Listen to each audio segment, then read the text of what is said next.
നമസ്കാരം. Spot live ആണ്.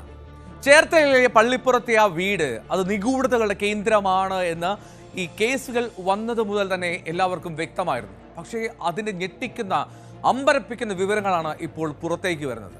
Psycho killer Sebastian ചെയ്തു കൂട്ടിയ ക്രൂരകൃത്യങ്ങൾ അതെന്തൊക്കെയാണെന്നുള്ളതാണ് ഏറ്റവും അമ്പരപ്പിച്ച കാര്യം. അതൊന്നൊന്നായി പുറത്തേക്ക് വരികയാണ്. ഓരോരുത്തരെയും കൊന്ന ശേഷം എങ്ങനെയൊക്കെ അത് മറവ് ചെയ്തു, എങ്ങനെയൊക്കെ തെളിവുകൾ ഇല്ലാതാക്കാൻ ശ്രമിച്ചു. ഇത്തരത്തിൽ ഞെട്ടിക്കുന്ന വിവരങ്ങളാണ് ഇന്ന് ക്രൈംബ്രാഞ്ചിന് മുന്നിലേക്ക് സെബാസ്റ്റ്യൻ തന്നെ മെല്ലെ മെല്ലെ പറഞ്ഞു തുടങ്ങുന്നത്. ആ വാർത്തയിലേക്കാണ് സ്പോട്ട് ലൈവ് ആദ്യം കിടക്കുന്നത്. സ്വാഗതം. സീരിയൽ കില്ലർ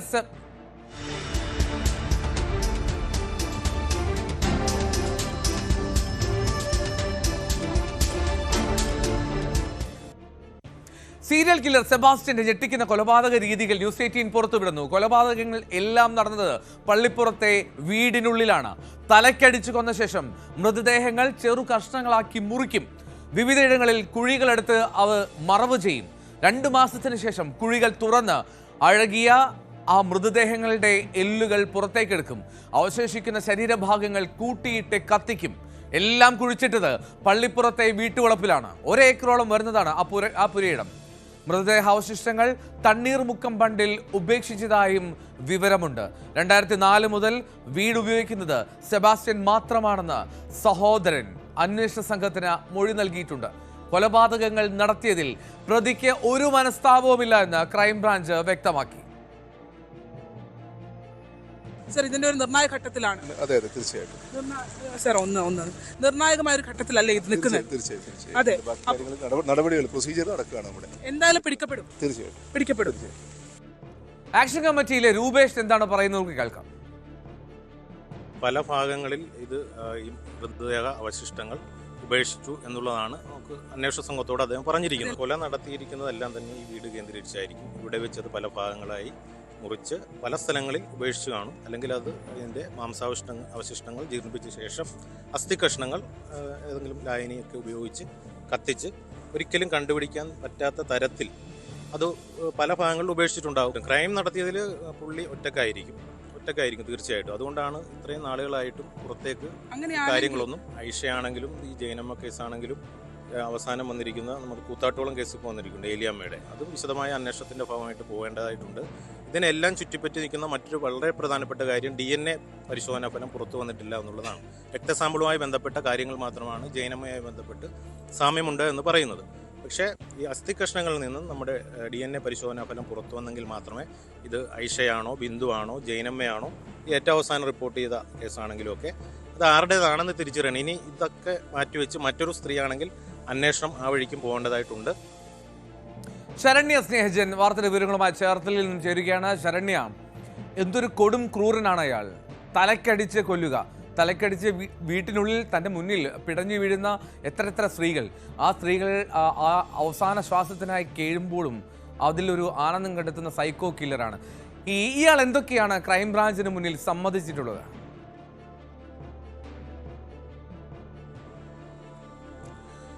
എൽദോ, തീർച്ചയായും വളരെ ക്രൂരനായ ഒരു വ്യക്തി എന്ന് തന്നെ നമുക്ക് പറയാം. അയാളുടെ മാനസിക നില തന്നെ ആ രീതിയിൽ ക്രമീകരിക്കപ്പെട്ടിരിക്കുന്നു എന്നുള്ളതാണ്. അയാൾ ചെയ്ത കാര്യങ്ങളിൽ ഒന്നും തന്നെ അയാൾക്ക് ഒരു ഇടങ്ങളിൽ പോലും കുറ്റബോധമില്ല എന്നുള്ളതാണ്.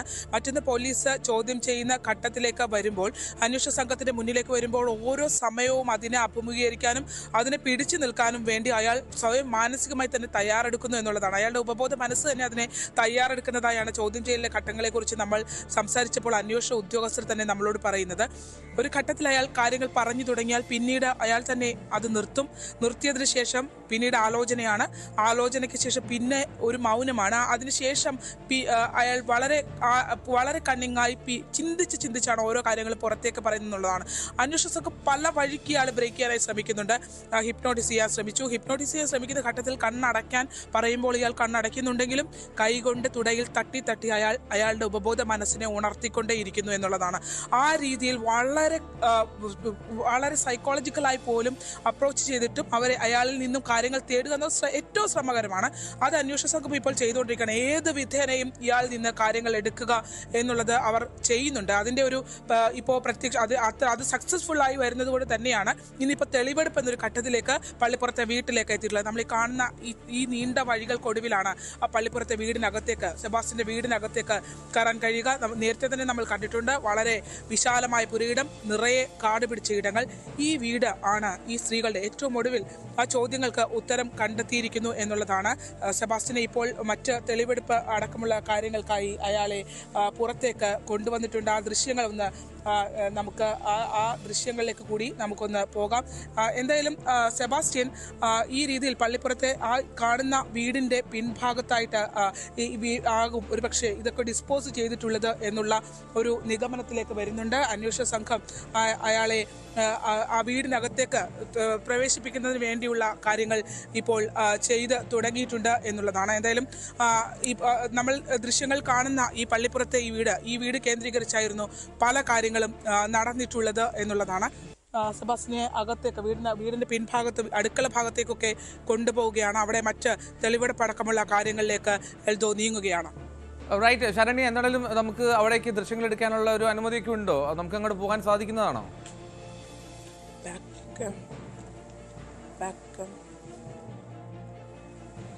എൽദോ, ഇതിനകത്ത് വളരെ പ്രധാനപ്പെട്ട ഒരു കാര്യം എന്ന് പറയുന്നത് തീർച്ചയായും ഈ സംഭവങ്ങളുമായി ബന്ധപ്പെട്ട് ഇപ്പോൾ സെബാസ്റ്റ്യന്റെ വീടിന്റെ അടുക്കള ഭാഗത്ത് ആണ് ഇവിടെ എത്തിച്ചിട്ടുള്ളത്. സെബാസ്റ്റ്യൻ ഇപ്പോൾ അടുക്കള ഭാഗത്തായിട്ടുള്ളതാണ്. ഈ വീട്, നമ്മൾ ഈ കാണുന്ന ദൃശ്യങ്ങൾ കാണുന്ന ഈ വീടിലായിരുന്നു ഈ ക്രൂരമായ കൊലപാതകങ്ങൾ നടന്നത്. അതായത് ഈ സ്ത്രീകളെല്ലാം എവിടെ എന്ന ചോദ്യത്തിന് ഈ വീടിന്റെ പല ഭാഗങ്ങളിലായി മണ്ണിൽ അവർ ഉറങ്ങുന്നുണ്ട് എന്നുള്ളത് തന്നെ നമുക്ക് പറയാൻ കഴിയും.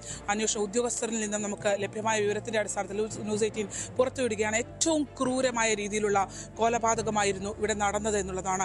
അയാളെ വിശ്വസിച്ച്, അയാളെ സ്നേഹിച്ച് ഇവിടേക്ക് എത്തിയ ആ സ്ത്രീകൾ ഓരോരുത്തരും തന്നെ കൊല ചെയ്യപ്പെട്ടു എന്നുള്ളതാണ്. തലക്കടിച്ച് സ്ത്രീകളെ കൊലപ്പെടുത്തിയ ശേഷം ഈ വീടിനകത്ത് പല കഷ്ണങ്ങളായി അത് മുറിക്കുന്നു. അയാൾ തന്നെ ഇതെല്ലാം ചെയ്യുന്നു, മുറിക്കുന്നു. അതിനുശേഷം ഈ പുരയിടത്തിന്റെ പല ഭാഗങ്ങളിലായി അയാൾ അത് ഡിസ്പോസ് ചെയ്തു എന്നുള്ളതാണ്. ആ രീതിയിൽ ചെറിയ കുഴികൾ എടുക്കുന്നു. ആ കുഴികളെടുത്ത് ഇയാൾ അതിനകത്ത്, അതായത് ഈ മുറിച്ച മൃതദേഹാവശിഷ്ടങ്ങൾ ചെറിയ കഷ്ണങ്ങളാക്കി ആർക്കും സംശയം തോന്നാത്ത രീതിയിൽ, വലിയ കുഴികളല്ല, ചെറിയ ചെറിയ കുഴികളെടുത്ത് ആ കുഴികൾക്കുള്ളിലേക്ക് ഈ മൃതദേഹാവശിഷ്ടങ്ങൾ അയാൾ മാറ്റിയ ശേഷം പിന്നീട് അത് കുറച്ച് നാളുകൾക്ക് ശേഷം അത് അഴുകുന്ന ഒരു സമയം കൊടുക്കുന്നു. 2-3 മാസങ്ങൾക്ക് ശേഷം വീണ്ടും അതിനെ പുറത്തേക്ക് എടുത്ത ശേഷം പിന്നീട് ആ പുറത്തേക്ക് എടുക്കുന്ന ആ മൃതദേഹാവശിഷ്ടങ്ങളെ അയാൾ കൂട്ടിയിട്ട് കത്തിച്ചു എന്നുള്ളതാണ്. അതായത് എൽദോ, ഒരു കാര്യം നമുക്ക് ഉറപ്പിച്ച് പറയാം, ജൈനമ തിരോധാന കേസിൽ ഇയാൾ പിടിക്കപ്പെടും എന്നുള്ള ഉറപ്പായ ഘട്ടത്തിൽ അയാൾക്ക് അവിടെ ഒരു പാളിച്ച അയാൾക്ക് പറ്റി എന്ന് മനസ്സിലായ ഘട്ടത്തിൽ അയാൾ എത്തി മറ്റ് ഇടങ്ങളിൽ ഉണ്ടായിരുന്ന അവശേഷിച്ച സാധനങ്ങളെല്ലാം തന്നെ ശരീരഭാഗങ്ങളിലെ അവശിഷ്ടങ്ങളൊക്കെ കൂട്ടിയിട്ട് കത്തിച്ചതായിരിക്കാം ഈ നമ്മൾ കണ്ടെത്തിയ ഈ ജൂലൈ 24 പുറത്തേക്കെടുത്ത ആ എല്ലിൻ കഷ്ണങ്ങളൊക്കെ എന്ന് തന്നെ നമുക്ക് അനുമാനിക്കാം. അങ്ങനെയാണെങ്കിൽ അത് ഒന്നിലധികം സ്ത്രീകളുടേതാണ് എന്നുള്ള ഒരു നിഗമനത്തിലേക്ക് തന്നെ നമുക്ക് പോകേണ്ടി വരും. പള്ളിപ്പുറത്തെ വീട് അതിക്രൂരമായ കൊലപാതക പരമ്പരകൾക്കാണ് വേദിയായത്. അതിൽ തന്നെ സെബാസ്റ്റ്യനെ സംബന്ധിച്ചിടത്തോളം ബിന്ദു പത്മനാഭന്റെ കോടികളുടെ സ്വത്തുക്കൾ സമ്പാദിച്ച ആളാണ് സെബാസ്റ്റ്യൻ. ബിന്ദു പത്മനാഭൻ എന്ന സ്ത്രീയെ, MBA ബിരുദാനന്തര ബിരുദധാരിയായ ആ സ്ത്രീയെ അയാൾ വളരെ സൗഹൃദം നടിക്കുന്നു. ദല്ലാളായ അവരെ അപ്രോച്ച് ചെയ്യുന്നു. ബിന്ദുവിന്റെ സഹോദരനെതിരെ ബിന്ദു പ്രൊട്ടക്ഷൻ ഓർഡർ എടുപ്പിക്കുന്നു. അച്ഛനും അമ്മയും വളരെ കുറഞ്ഞ കാലയളവിൽ തന്നെ സെബാസ്റ്റ്യനുമായിട്ടുള്ള സഹകരണം തുടങ്ങിയ കാലയളവിൽ തന്നെ മരണപ്പെട്ടു പോകുന്നു. അതിനുശേഷം പിന്നീട് ബിന്ദുവിനെ മുഴുവൻ ഇവരുടെ ഒരു നിയന്ത്രണത്തിലേക്ക് കൊണ്ടുവരാനായിട്ട് ഇവർക്ക് കഴിഞ്ഞു എന്നുള്ളതാണ്. നമ്മളോട് സതീശൻ വെളിപ്പെടുത്തിയ പ്രധാനപ്പെട്ട ഒരു വെളിപ്പെടുത്തലുണ്ട്. അതായത് 2006 ബിന്ദു ഭൂമി വിൽപ്പനയുമായി ബന്ധപ്പെട്ട് ഇവിടെ പള്ളിപ്പുറത്ത് സതീശന്റെ ലോഡ്ജിൽ എത്തിയിരുന്നു. സെബാസ്റ്റ്യനുമായാണ് അന്ന് എത്തിയത്. ലോഡ്ജിന്റെ മുന്നിൽ കാർ പാർക്ക് ചെയ്ത കാറിന്റെ പുറത്ത് വെച്ച് ഈ സ്ഥലം ഭൂമി വിൽപ്പനയുടെ രേഖകൾ ബിന്ദു കൈമാറി എന്നുള്ളത് സതീശൻ നമ്മളോട് പറഞ്ഞു. പിന്നീട് ഈ വീട്ടിലേക്ക് പിറ്റേ ദിവസം അമ്പലപ്പുഴയിലെ സ്ഥലം കാണാനായി പോകുന്ന ഘട്ടത്തിൽ ഇവിടെ എത്തിയപ്പോൾ അന്ന് രാത്രി സതീശൻ പറഞ്ഞത് ബിന്ദു പത്മനാഭനും സെബാസ്റ്റ്യനും അന്ന് ഈ വീട്ടിൽ ഒരുമിച്ച് താമസിച്ചിരുന്നു എന്നുള്ളതാണ്. അപ്പോൾ ബിന്ദു 2006 മിസ്സിംഗ് ആവുന്നു എന്നുള്ള ഒരു കണക്കുകൂട്ടലിലേക്കാണ് അന്വേഷണ സംഘം എത്തി നിൽക്കുന്നത്. ഈ 2006 കാലയളവിൽ ഈ ഏറ്റവും ഒടുവിൽ എല്ലാ ഭൂമി ഇടപാടുകളും നടന്ന ബിന്ദുവിനുള്ള എല്ലാം കൈക്കലാക്കി കൈക്കലാക്കിയ ശേഷം അവരെ ക്രൂരമായി കൊലപ്പെടുത്തി എന്നുള്ള ഞെട്ടിക്കുന്ന വിവരങ്ങളാണ് നമുക്ക് പുറത്തു വരാൻ കഴിയുന്നത്. അതിൽ ഇപ്പോൾ തന്നെ 3 സ്ത്രീകളുടെ തിരോധാനവുമായി ബന്ധപ്പെട്ട് കൃത്യമായി കണക്റ്റഡ് ആണ് ഇയാൾ എന്നുള്ളത് അന്വേഷണ സംഘം തന്നെ സ്ഥിരീകരിക്കുന്നുണ്ട്. 2 സ്ത്രീകൾ കൂടി സമാനമായ സാഹചര്യത്തിൽ മിസ്സിംഗ് ആണ്. അവരെവിടെയെന്ന് ആർക്കും അറിയാത്ത ഒരു അവസ്ഥ കൂടിയുണ്ട്. ആദ്യം പോവുകയാണെങ്കിൽ 2006 ബിന്ദു പത്മനാഭൻ, 2013 ആയിഷ, ഒപ്പം തന്നെ 2018 വരികയാണെങ്കിൽ നമ്മൾ കൂത്താട്ടുകുളത്ത് പോയി കണ്ട ഏലിയാമ്മ എന്ന സ്ത്രീ, അതും സമാനമായ സാഹചര്യത്തിൽ മിസ്സിംഗ് ആയ സ്ത്രീയാണ്. അവിടെ നിന്ന് വരികയാണെങ്കിൽ 2024 ജൈനമ്മ തിരോധാന കേസ്. ജൈനമ്മ തിരോധാന കേസിലൂടെയാണ് ഇയാൾ പിടിക്കപ്പെടുന്നത്. ജൈനമ്മ തിരോധാന കേസിൽ ഇയാൾ ഈരാറ്റുപേട്ടയിൽ നിന്നും വിളിച്ച ആ ഫോൺ കോൾ, എല്ലാ സ്ത്രീകളെയും ഇയാൾ അപായപ്പെടുത്തിയ ശേഷം അവരുടെ വീടുകളിലേക്ക് അവരുടെ നമ്പറിൽ നിന്നും ജീവിച്ചിരിപ്പുണ്ട് എന്ന് തോന്നൽ ഉണ്ടാക്കത്തക്ക രീതിയിൽ ഫോൺ കോളുകൾ വരുന്നു. ആ ഫോൺ കോളുകളുടെ പശ്ചാത്തലത്തിൽ അവർ ജീവിച്ചിരിപ്പുണ്ട് എന്നൊരു കണക്കുകൂട്ടലിലേക്ക് ബന്ധുക്കൾ നീങ്ങുന്നു. കുറെ നാളുകൾ കബളിപ്പിച്ച് മുന്നോട്ട് പോകുന്നു. ബിന്ദുവിന്റെ കേസിലൊക്കെ വളരെ ട്രെയിൻഡ് ആയിട്ടാണ് ഇയാൾ ഈ കാര്യങ്ങളെല്ലാം ചെയ്തു പോയത് എന്നുള്ളതാണ്. അതായത് ബിന്ദുവിന്റെ ബന്ധുക്കളുടെ വീട്ടിലേക്ക് ബിന്ദു എന്ന് തോന്നിക്കുന്ന സ്ത്രീകളെ എത്തിക്കുന്നു.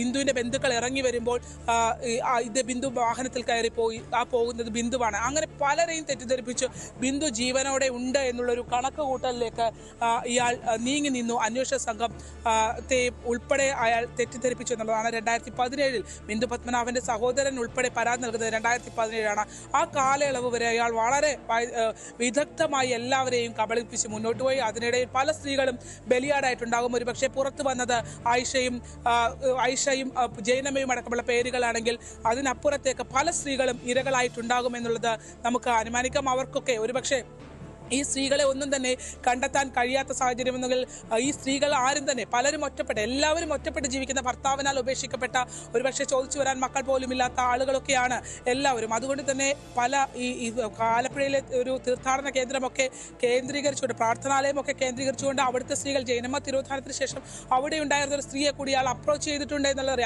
അവരുമായിട്ടുള്ള വാട്സപ്പ് ചാറ്റുകളൊക്കെ പോലീസിന് ലഭ്യമായിട്ടുണ്ട്. അപ്പോൾ ഇയാൾ ഒരു കുറ്റകൃത്യം നിർവഹിച്ചു കഴിഞ്ഞാൽ അയാൾക്ക് യാതൊരു കുറ്റബോധവുമില്ല. അയാൾ അടുത്തത്തിലേക്ക് പോകുന്നതിനകത്ത് അയാൾക്ക് ഒരു പ്രതിസന്ധിയും അനുഭവപ്പെടുന്നില്ല. ഇത് നടന്നതിനെ കുറിച്ച് അയാൾ ഒട്ടും ബോധവാനായി അല്ലെങ്കിൽ അതിനെക്കുറിച്ച് ചിന്തിച്ച അയാളുടെ മാനസിക നിലയ്ക്ക് ഒരു മാറ്റവും അയാൾ വരുത്തുന്നില്ല. വളരെയധികം ആത്മവിശ്വാസത്തോടെ കൂടി മുന്നോട്ട് പോകുന്നു. ഹിപ്നോട്ടിസം അടക്കമുള്ള മാർഗങ്ങൾ സെബാസ്റ്റ്യനുമായി ബന്ധപ്പെട്ട് അന്വേഷണ സംഘം നോക്കുന്നുണ്ട്. സൈക്കോളജിസ്റ്റുകളുടെ സഹായം തേടുന്നുണ്ട്. അത്തരത്തിൽ ഹിപ്നോട്ടിസം അടക്കമുള്ള കാര്യങ്ങൾ ചെയ്യാൻ ശ്രമിക്കുന്ന ഘട്ടത്തിൽ കണ്ണടയ്ക്കാൻ പറയുമ്പോൾ അയാൾ ഉപബോധ മനസ്സിനെ ഉണർത്തുന്നതിന് വേണ്ടി തുടയിൽ അയാളുടെ കൈകൾ കൊണ്ട് അടിച്ചുകൊണ്ടേയിരിക്കും എന്നുള്ളതാണ്. അത്തരത്തിൽ വളരെ വിചിത്രമായ മാനസികാവസ്ഥയുള്ള, വളരെയധികം ക്രൂരനായ, അതീവ ഉപദ്രവകാരിയായ, അത്രയധികം ഭയം തോന്നേണ്ട ഒരു ക്രിമിനൽ തന്നെയാണ് സെബാസ്റ്റ്യൻ. എൽദോ, ഇത്തരത്തിൽ ഒരുപാട് കാര്യങ്ങൾ ഇങ്ങനെ പുറത്തേക്ക് വരുന്നു ശരണ്യ. പക്ഷേ അപ്പോഴും ഈ സെബാസ്റ്റ്യൻ നടത്തിയ ക്രൂരകൃത്യങ്ങൾക്കൊക്കെ എങ്ങനെ തെളിവ് കണ്ടെത്താൻ കഴിയുമെന്നുള്ളൊരു വെല്ലുവിളി ഉണ്ടായില്ലേ? പ്രത്യേകിച്ചും ഇയാളിപ്പോൾ വീട്ടിനുള്ളിൽ തലക്കടിച്ച് വന്ന ശേഷം അവിടെ മുഴുവൻ വൃത്തിയാക്കുന്നു. ശരീരഭാഗങ്ങൾ പല കഷ്ണങ്ങളാക്കി നുറുക്കിയ ശേഷം ആ വീടിൻ്റെ പുരയിടത്തിൽ പലയിടത്തായി കുടിച്ചിടുന്നു. അഴുകിയ ശേഷം അത് കത്തിക്കുന്നു. അത്തരത്തിൽ വല്ലാത്ത പ്ലാൻഡ് ആയിട്ടുള്ളൊരു എക്സിക്യൂഷനാണ് ഇയാൾ ഇതുവരെ നടത്തി വന്നത്. അപ്പോൾ ഈ ക്രൈംബ്രാഞ്ച് സംഘത്തിന് അല്ലെങ്കിൽ മറ്റ് പോലീസ് സംഘമൊക്കെ നേരിടുന്ന ഒരു പ്രശ്നം, ഇത് എങ്ങനെ ഇതിൻ്റെ തെളിവുകൾ ശാസ്ത്രീയമായി കണ്ടെത്തുക എന്നുള്ളതാണല്ലോ. മാത്രമല്ല ഇയാൾ എന്തെങ്കിലും വിട്ട് സമ്മതിക്കുന്നുണ്ടോ? ഈ പറഞ്ഞ കാര്യങ്ങളൊക്കെ അയാൾ ഏതെങ്കിലും സമയത്തോ സാഹചര്യത്തിലോ സമ്മതിക്കുന്നുണ്ടോ താൻ ഇങ്ങനെയൊക്കെ ചെയ്തിട്ടുണ്ട് എന്നുള്ളത്? കുറ്റസമ്മത മൊഴി സെബാസ്റ്റ്യൻ നൽകി കഴിഞ്ഞിട്ടുണ്ട്. ജൈനമ്മ തിരോധാന കേസുമായി ബന്ധപ്പെട്ട അന്വേഷണ സംഘം ഇയാളെ ചോദ്യം ചെയ്യുന്ന ഘട്ടത്തിൽ തന്നെ ബിന്ദു പത്മനാഭനെ കൊലപ്പെടുത്തി എന്നുള്ള കാര്യം അയാൾ സമ്മതിച്ചു. വിശദമായ ഒരു കുറ്റസമ്മത മൊഴി തന്നെയാണ് പോലീസ് രേഖപ്പെടുത്തിയിട്ടുള്ളത്. അത് അവർ കോടതിയിൽ ആ കുറ്റസമ്മത മൊഴി അടക്കമുള്ള കാര്യങ്ങൾ നൽകിയിട്ടുണ്ട്. അതിനുശേഷമാണ് മറ്റ് കസ്റ്റഡിയിലേക്ക് വാങ്ങുന്നതിന് വേണ്ടിയുള്ള 302 അടക്കമുള്ള വകുപ്പുകൾ ഇട്ട് ഏറ്റുമാനൂർ കോടതിയുടെ അണ്ടറിൽ റിമാൻഡിലുണ്ടായിരുന്ന സെബാസ്റ്റ്യനെ ആലപ്പുഴയിലെ അന്വേഷണ സംഘം ഒഫീഷ്യലായി ഈ 302 അടക്കമുള്ള കൊലപാതക കുറ്റത്തിന് വകുപ്പ് ചുമത്തിക്കൊണ്ട് അയാളുടെ ഫോർമൽ അറസ്റ്റ് അവർ രേഖപ്പെടുത്തി. വിയൂർ സെൻട്രൽ ജയിലിലായിരുന്നു ഉണ്ടായിരുന്നത്. ഇയാളുടെ ആരോഗ്യ പ്രശ്നം ചൂണ്ടിക്കാട്ടി ഇയാൾ വിയൂറിലേക്ക് പോയിരുന്നു.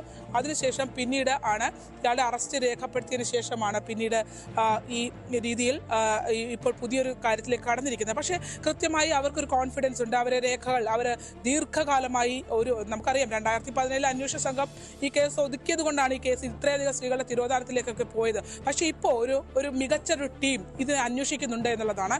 അതിൽ നമുക്ക് കോട്ടയത്തെ സാജൻ സേവൻ നേതൃത്വത്തിലുള്ള സംഘമാണെങ്കിലും ഗിരീഷ് പി സാരഥി അടക്കമുള്ള ക്രൈംബ്രാഞ്ച് SP, കോട്ടയം SP അടക്കമുള്ള ടീം ആലപ്പുഴയിലേക്ക് വരികയാണെങ്കിൽ നമ്മൾ SP മോഹനചന്ദ്രൻ, ഒപ്പം ക്രൈംബ്രാഞ്ച് SP ഷൗക്കത്ത് അലി, ഒപ്പം ഇപ്പോൾ കേസ് അന്വേഷിക്കുന്ന അന്വേഷണ ഉദ്യോഗസ്ഥരായ CI ഹേമന്ത് അടക്കമുള്ള ബിജു അടക്കമുള്ള ആൾക്കാർ അവർ വളരെ കെയർഫുൾ ആയിട്ടാണ് ഇപ്പോൾ ഈ കേസ് മുന്നോട്ട് പോയിക്കൊണ്ടിരിക്കുന്നത്. ഇവർ സെബാസ്റ്റ്യൻ ഏറെക്കുറെ ഇവർക്ക് അറിയാം, ഇവർ പ്രഡിക്റ്റ് ചെയ്യുന്നതിനപ്പുറത്തേക്ക് അയാൾ കാര്യങ്ങൾ ചെയ്യുന്ന അല്ലെങ്കിൽ കാര്യങ്ങളെ ട്വിസ്റ്റ് ചെയ്യുന്ന ഒരാളാണെന്നുള്ളത് അറിയാം.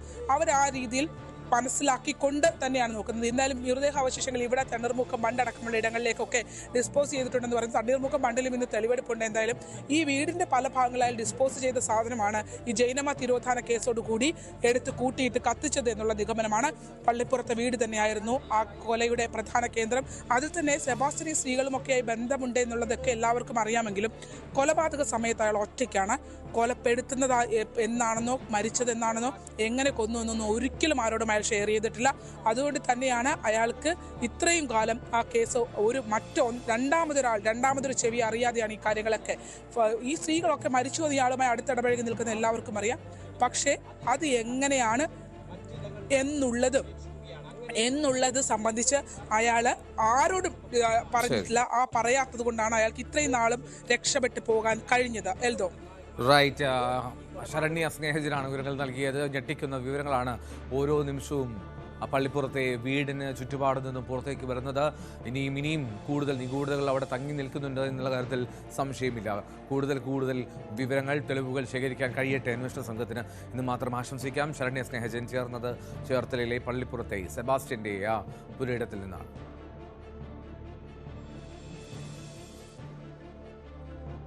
ബാലരാമപുരത്തെ 2 വയസ്സുകാരിയുടെ കൊലപാതകത്തിൽ കുട്ടിയുടെ അമ്മ അറസ്റ്റിലായി. പാലക്കാട് നിന്നാണ് കുട്ടിയുടെ അമ്മ ശ്രീധുവിനെ അറസ്റ്റ് ചെയ്തത്. ദേവേന്ദുവിനെ കൊന്നത് ശ്രീധുവിന്റെ അറിവോടെയാണെന്ന് ഫോറൻസിക് പരിശോധനയിൽ വ്യക്തമായതോടുകൂടിയാണ് പോലീസിന്റെ നടപടി. ഡാൻ കുര്യൻ വിവരങ്ങൾ നൽകും. ഡാൻ, എല്ലാവരെയും ഞെട്ടിച്ചതാണ് ആ കുഞ്ഞിന്റെ കൊലപാതകം. അതും സ്വന്തം കുഞ്ഞിനെ കിണറ്റിലെറിഞ്ഞ് കൊല്ലാൻ അത്തരത്തിൽ അനുവാദം നൽകുന്ന ഒരു അമ്മ. എവിടെ നിന്നാണ് പിടിയിലായത്? ഇനി എന്താണ് തുടർ നടപടികൾ? കഴിഞ്ഞ ജനുവരി 30 പുലർച്ചെയാണ് ബാലരാമപുരത്ത് 2.5 വയസ്സുള്ള ദേവേന്ദുവിനെ അമ്മാവൻ കിണറ്റിലെറിഞ്ഞ് കൊന്നത്.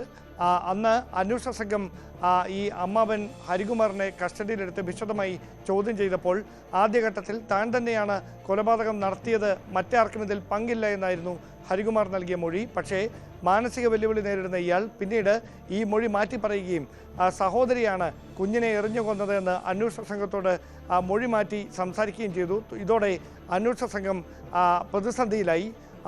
മാത്രവുമല്ല, ഈ കേസിന് മറ്റ് സാക്ഷികൾ ആരുമില്ല. അങ്ങനെ ഒരു പശ്ചാത്തലത്തിലാണ് അന്വേഷണ സംഘം വിശദമായ തുടരന്വേഷണത്തിൻ്റെ ഭാഗമായി ഈ ഇരുവരുടെയും ഫോണുകൾ ഫോറൻസിക് പരിശോധനയ്ക്ക് വിധേയമാക്കിയത്. അങ്ങനെ ഫോറൻസിക് പരിശോധന നടത്തവെയാണ് ഡിലീറ്റായ വാട്സാപ്പ് ചാറ്റുകൾ അടക്കം വീണ്ടെടുക്കുകയും ആ വാട്സാപ്പ് ചാറ്റുകൾ കേന്ദ്രീകരിച്ച് നടത്തിയ പരിശോധനയിൽ ഈ കൊലപാതകം കൃത്യമായ ആസൂത്രണത്തിലൂടെ ശ്രീധു തന്നെയാണ് അതിന് ഒരുക്കങ്ങൾ നടത്തിയത് എന്ന കാര്യം അന്വേഷണ ഉദ്യോഗസ്ഥർക്ക് ബോധ്യപ്പെട്ടത്. ശ്രീധുവിൻ്റെ കൃത്യമായ അറിവോടെ തന്നെയായിരുന്നു ഹരികുമാർ തൻ്റെ കുഞ്ഞിനെ, ഈ 2.5 വയസ്സുകാരിയായ ദേവേന്ദുവിനെ ഉറക്കത്തിൽ നിന്ന് ഈ കിണറ്റിലേക്ക് എടുത്തുകൊണ്ടുപോയി വലിച്ചെറിഞ്ഞ് കൊലപ്പെടുത്തിയതെന്ന് അന്വേഷണ സംഘം അങ്ങനെ ഉറപ്പിക്കുകയായിരുന്നു. തിരുവനന്തപുരം ജില്ലാ ക്രൈംബ്രാഞ്ച് ഉദ്യോഗസ്ഥർ പാലക്കാട് നിന്നാണ് ശ്രീധുവിനെ കസ്റ്റഡിയിൽ എടുത്തിരിക്കുന്നത്. വൈകാതെ അവരെ തിരുവനന്തപുരത്ത് എത്തിക്കും. ഇവിടെ എത്തിച്ചതിന് ശേഷം വിശദമായ ചോദ്യം ചെയ്യൽ നടത്തും. ഇപ്പോഴും വ്യക്തമാകാത്ത കാര്യം എന്തിനു വേണ്ടിയിട്ടാണ് ഈ കൊലപാതകം ആസൂത്രണം ചെയ്ത് നടപ്പിലാക്കിയത് എന്ന കാര്യത്തിൽ കൃത്യമായ ഒരു ഉത്തരം അന്വേഷണ ഉദ്യോഗസ്ഥർക്ക് ഇതുവരെ ലഭിച്ചിട്ടില്ല. ആദ്യഘട്ടത്തിൽ ഹരികുമാറും ഈ ശ്രീധുവും തമ്മിൽ, ഈ സഹോദരന്മാർ തമ്മിൽ ഒരു വഴിവിട്ട ബന്ധമുണ്ടായിരുന്നെന്നും അതിന് ഈ കുഞ്ഞ് തടസ്സമായതിനാലാണ് അതിനെ കൊലപ്പെടുത്താൻ അമ്മാവൻ മുൻകൈ എടുത്തതെന്നുമായിരുന്നു ആദ്യഘട്ടത്തിൽ പുറത്തു വന്ന ചില സൂചനകൾ. പക്ഷേ അതിനപ്പുറത്തേക്ക് ശ്രീധുവുമായി ബന്ധപ്പെട്ട മറ്റ് ചില വിവരങ്ങൾ കൂടി അന്വേഷണ ഉദ്യോഗസ്ഥർക്ക് ലഭിച്ചിട്ടുണ്ട്. ഇവർ വിവാഹബന്ധത്തിൽ നിന്ന് കുറച്ച് ഉലച്ചിലുകൾ നേരിട്ടതിനെ തുടർന്ന് ഭർത്താവുമായി അകന്ന് താമസിക്കുകയായിരുന്നു. മാത്രവുമല്ല, തൊട്ടടുത്തടുത്ത് വീടുകൾ ഉണ്ടായെന്നിരിക്കെ അയൽവാസികളുമായിട്ടൊന്നും ഒരു തരത്തിലുള്ള വ്യക്തിബന്ധവും ഹരികുമാറോ ഈ ശ്രീധുവോ കാത്തു സൂക്ഷിച്ചിരുന്നില്ല. ഇതടക്കമുള്ള കാര്യങ്ങളാണ് അന്വേഷണ ഉദ്യോഗസ്ഥർ ഈ കേസിൻ്റെ അന്വേഷണത്തിൽ നേരിട്ട ഒരു പ്രധാനപ്പെട്ട വെല്ലുവിളി. അതിനിടെ ഈ ഫോണുകൾ പരിശോധിച്ചതിൽ നിന്ന് കണ്ടെത്തിയ ഈ ചാറ്റുകളാണ് ഇപ്പോൾ അന്വേഷണത്തിൽ നിർണായകമായ ചില കണ്ടെത്തലുകളിലേക്ക് നയിക്കുകയും ഹരികുമാറിനെ ഈ കൊലപാതകം നടത്തുന്നതിന് പ്രേരിപ്പിച്ചത് സഹോദരി കൂടിയായ കുഞ്ഞിൻ്റെ അമ്മ ശ്രീതുവാണെന്ന് ക്രൈംബ്രാഞ്ച് ഉറപ്പിക്കുകയും പാലക്കാട് നിന്ന് അവരെ അറസ്റ്റ് ചെയ്യുകയും ചെയ്തിരിക്കുന്നത്. ഇനി എങ്ങനെയാണ് ഡാൻ, ഇനി അവരെ ഇവിടെ എത്തിക്കുക? തെളിവെടുപ്പുകളൊക്കെ ഇനി അവശേഷിക്കുന്നില്ലേ? എന്താണ് അന്വേഷണ സംഘം നൽകുന്നത്? തലസ്ഥാനത്ത് എത്തിച്ചതിന് ശേഷം ക്രൈംബ്രാഞ്ച് സംഘം മജിസ്ട്രേറ്റിന് മുമ്പാകെ ഇവരെ ഹാജരാക്കും. വൈദ്യപരിശോധനയൊക്കെ നടത്തിയതിനു ശേഷം നോർമൽ പ്രൊസീജിയർ അനുസരിച്ചായിരിക്കും തുടർ നീക്കങ്ങൾ. അതിനുശേഷം അവരെ കസ്റ്റഡിയിൽ വാങ്ങും. കസ്റ്റഡിയിൽ വാങ്ങി വിശദമായ ചോദ്യം ചെയ്യൽ നടത്തും. അങ്ങനെ ചോദ്യം ചെയ്യൽ നടത്തുന്നതിലൂടെ എന്തിനു വേണ്ടിയിട്ടായിരുന്നു ഈ 2.5 വയസ്സ് മാത്രം പ്രായമുള്ള കുഞ്ഞിനെ ഇങ്ങനെ കിണറ്റിലെറിഞ്ഞ് ദാരുണമായി കൊല ചെയ്തത് എന്ന ചോദ്യത്തിന് വ്യക്തമായൊരു ഉത്തരം കണ്ടെത്താനാകുമെന്ന പ്രതീക്ഷയിലാണ് ഉദ്യോഗസ്ഥരുള്ളത്. ഇപ്പോഴും എന്തിനു വേണ്ടിയിട്ടാണ് ഈ കൊലപാതകം നടത്തിയത് എന്ന കാര്യത്തിൽ മാത്രം ഒരു ഉറപ്പുമില്ല. കൊലപാതകം നടത്തിയത് ഹരികുമാർ ഈ കുഞ്ഞിനെ എറിഞ്ഞു കൊന്നതാണെന്ന് അന്വേഷണ ഉദ്യോഗസ്ഥർ ഉറപ്പിക്കുന്നു. അത് കൃത്യമായി ദേവേന്ദുവിൻ്റെ അമ്മ കൂടിയായ ശ്രീധുവിൻ്റെ അറിവോടെയാണെന്ന് ഉറപ്പിക്കുന്നു. പക്ഷേ എന്തിനു വേണ്ടി എന്ന ചോദ്യത്തിന് മാത്രം ഉത്തരം കിട്ടുന്നില്ല. അതിനുള്ള ഉത്തരം ശ്രീധുവിനെ വിശദമായ ചോദ്യം ചെയ്യുന്നതിലൂടെ ലഭിക്കുമെന്ന പ്രതീക്ഷയിലാണ് ഉദ്യോഗസ്ഥർ. ശരി ഡാൻ, എന്തായാലും ശ്രീധുവിനെ എത്തിച്ച് കൂടുതൽ വിവരങ്ങൾ തേടേണ്ടതുണ്ട്. എന്തായാലും അറസ്റ്റിലായിരിക്കുന്നു ആ അമ്മ, കൊടും ക്രൂരതയ്ക്ക് കൂട്ടുനിന്ന അമ്മ എന്ന് തന്നെ പറയണം. ഡാൻ കുര്യനാണ് ചേർന്നത് വിവരങ്ങളുമായി. കുട്ടികളോടുള്ള അതിക്രമം അതിങ്ങനെ തുടർന്നുകൊണ്ടിരിക്കുന്നത് വലിയ തോതിൽ ആശങ്കയുണ്ടാക്കുന്നുണ്ട്. ഇന്ന് ആലപ്പുഴയിൽ നിന്ന് വന്ന വാർത്ത അത് അങ്ങേയറ്റം ഞെട്ടിക്കുന്നതും വലിയ തോതിൽ നമ്മളെ ഭയപ്പെടുത്തുന്നതുമാണ്. കാരണം കായംകുളത്ത് 4.5 വയസ്സുകാരനെ ചട്ടുകം പഴിപ്പിച്ച് ദേഹമാസകലം പൊള്ളിച്ചിരിക്കുകയാണ് ഒരമ്മ.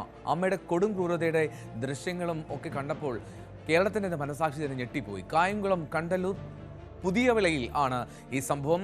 കുട്ടി വസ്ത്രത്തിൽ മലമൂത്ര വിസർജനം നടത്തി എന്നതുകൊണ്ടായിരുന്നു ഈ ക്രൂരകൃത്യം. ഡോക്ടറോട് വീട്ടുകാർ പറഞ്ഞത് ചപ്പാത്തി ചുടുന്ന കല്ല് കുഞ്ഞിൻ്റെ ദേഹത്ത് വീണു പൊള്ളി എന്നാണ് അവർ പറഞ്ഞത്. അവിടെ ഡോക്ടർ പ്രാഥമിക ശുശ്രൂഷ നൽകി അന്നേരം തന്നെ അവർ തിരിച്ചു പോവുകയും ചെയ്തു. അപ്പോൾ ഡോക്ടർക്ക് ഒരു സംശയം തോന്നിയതിൻ്റെ അടിസ്ഥാനത്തിൽ ഡോക്ടർ തന്നെ ചിൽഡ്രൻസ് വെൽഫെയറിൽ വിളിച്ചു പറഞ്ഞ് ഇതുപോലൊരു സംഭവം ഉണ്ടായിട്ടുണ്ട്, അത്യാവശ്യമായി അന്വേഷിക്കണമെന്ന് പറഞ്ഞു. എൻ്റെ അടിസ്ഥാനത്തിൽ അതിൻ്റെ ഉത്തരവാദിത്തപ്പെട്ടവർ നമ്മുടെ കനകക്കുന്ന് സ്റ്റേഷനിൽ വിളിച്ചു പറയുകയും പോലീസിൻ്റെ അന്വേഷണത്തിൻ്റെ ഭാഗമായി, അതായത് ഈ കുഞ്ഞ് തന്നെ പറയുകയുണ്ടായി, കുഞ്ഞ് നിക്കറിൻ്റെ അകത്തിൽ ഇട്ടതുകൊണ്ട് അമ്മ തന്നെ ഈ കുഞ്ഞിൻ്റെ ചന്തിക്ക് ഇത് പഴിപ്പിച്ച് വെക്കുകയാണ് പറയാൻ. അത് 2 ചന്തിയും ഒരു കാലിൻ്റെ ഒരു ഭാഗവും എല്ലാം തന്നെ വളരെ നല്ല രീതിയിൽ പൊള്ളിയിരിക്കുകയാണ്. അപ്പോൾ നമ്മൾ കൃത്യമായി തന്നെ പോലീസിൽ അന്വേഷിച്ചപ്പോൾ പോലീസ് അതിൻ്റെ അടിസ്ഥാനത്തിൽ തന്നെ FIR ഇട്ടുകൊണ്ട് കേസ് രജിസ്റ്റർ ചെയ്ത് അത് കൃത്യമായി തന്നെ കേസിൻ്റെ മുറയ്ക്ക് പോവുകയാണ്. അതിൻ്റെ തുടർ നടപടികൾ എല്ലാം തന്നെ പൂർത്തീകരിച്ച് വേണ്ട രീതിയിലുള്ള കുട്ടിക്ക് നീതി ലഭിക്കുന്ന തരത്തിലുള്ള സമീപനത്തിലേക്ക് പോലീസുകാർ നീങ്ങുന്നു എന്നാണ് കനകക്കുന്ന് സ്റ്റേഷനിൽ അന്വേഷിച്ചപ്പോൾ അറിയാൻ കഴിഞ്ഞത്. സംഭവത്തിൽ അമ്മയെ കനകക്കുന്ന് പോലീസ് അറസ്റ്റ് ചെയ്തു. ശരണ്യ സ്നേഹജനാണ് ഇതിന്റെ വിവരങ്ങളുമായി ചേരുന്നത്. ശരണ്യ, കൊടും ക്രൂരതയാണ് ആ അമ്മ നടത്തിയത്. അതെന്ത് മനോനിലയിലാണെങ്കിൽ പോലും, കാരണം ഒരു കുഞ്ഞു കൊച്ചാണ് അത്. കുട്ടി നിക്കറിൽ മലമൂത്ര വിസർജനം നടത്തിയതിന് ഇങ്ങനെയൊക്കെയാണോ ശിക്ഷിക്കുക എന്നുള്ളത് അതെന്ത് തരം ചിന്താഗതിയാണെന്ന് മനസ്സിലാവുന്നില്ല. എന്താണ് പോലീസ് പറയുന്നത്?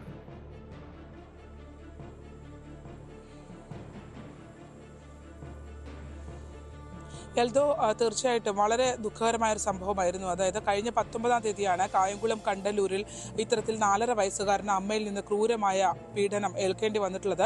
ആ കുട്ടിയെ ഈ കഴിഞ്ഞ 19-ാം തീയതിയാണ് ശരീരത്തിൽ പൊള്ളലേറ്റ നിലയിൽ അമ്മ തന്നെ ആശുപത്രിയിൽ കൊണ്ടുചെല്ലുന്നത്. ആശുപത്രിയിൽ എത്തിയ കുട്ടി ദോശക്കല്ലിൽ, അതായത് ചപ്പാത്തി ഇടുന്ന കല്ലിൽ ഇരുന്നതാണ് എന്നാണ് അമ്മ പറയുന്നത്. പക്ഷേ കുട്ടിയുടെ പിൻഭാഗത്ത് 2 ഇടങ്ങളിൽ പൊള്ളിയിട്ടുണ്ടായിരുന്നു. തുടയുടെ സൈഡിൽ പൊള്ളലേറ്റിട്ടുണ്ടായിരുന്നു. മുട്ടുകാലിൻ്റെ താഴെ ഭാഗത്തും പൊള്ളലേറ്റിട്ടുണ്ടായിരുന്നു. അതുകൊണ്ട് തന്നെ ഈ കുട്ടിയെ ഉപദ്രവിച്ചതാണെന്നൊരു കാര്യം ഈ ആശുപത്രി അധികൃതർ മനസ്സിലാവുകയും അവർ ഇത് സംബന്ധിച്ച വിശദാംശങ്ങൾ തേടുകയും ചെയ്തു. അങ്ങനെ കുഞ്ഞിനോട് ചോദിച്ചറിഞ്ഞതിൽ നിന്നാണ് ഇങ്ങനൊരു അമ്മയുടെ ഭാഗത്ത് നിന്ന് ഇങ്ങനൊരു സംഭവം ഉണ്ടായിട്ടുണ്ട് എന്നുള്ള വിവരം അറിയുന്നത്. തുടർന്ന് ഇവർ പോലീസിനെ അറിയിച്ചു. ഈ കുട്ടിയുടെ അച്ഛൻ്റെ അമ്മയും ഇത് സംബന്ധിച്ച മൊഴി നൽകിയിട്ടുണ്ട്. ഈ യൂട്യൂബ് വീഡിയോസൊക്കെ ഷൂട്ട് ചെയ്യുന്ന സമയങ്ങളിലൊക്കെ ഈ കുട്ടി വന്നാൽ കുട്ടിയെ ഉപദ്രവിക്കാറുണ്ടായിരുന്നു എന്നൊക്കെ അയൽവാസികളൊക്കെ പറയുന്നുണ്ട്. എന്തായാലും പോലീസ് ആണ് ഇക്കാര്യങ്ങളൊക്കെ വ്യക്തമാക്കുന്നത്. അമ്മയെ ഇന്നിപ്പോൾ അറസ്റ്റ് ചെയ്തിട്ടുണ്ട്. കുഞ്ഞ് ഇപ്പോൾ അമ്മ ഉപദ്രവിച്ചിട്ടില്ല എന്നുള്ള രീതിയിലാണ് പറയുന്നത്. പക്ഷേ ചൈൽഡ് ലൈൻ കാര്യം ഇവിടെ എത്തി ചൈൽഡ് വെൽഫെയർ കമ്മിറ്റിയുടെ നേതൃത്വത്തിൽ കുട്ടിക്ക് കൗൺസിലിംഗ് കൊടുത്ത് കാര്യങ്ങൾ മനസ്സിലാക്കിയിട്ടുണ്ട്.